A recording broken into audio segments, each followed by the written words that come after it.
One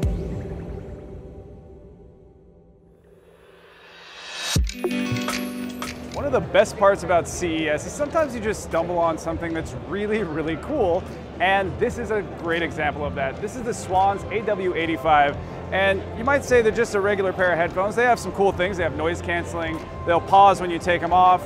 They sound pretty good too. I got to listen to them, and they have some nice clear sound. Of course, it's hard to tell in the show. Noise canceling isn't bad either, but that's not really why we're showing them to you. There's a lot of headphones out there. The reason we're here is because they have this awesome charging stand that comes with them, and they charge through the top of the headband. Look at that.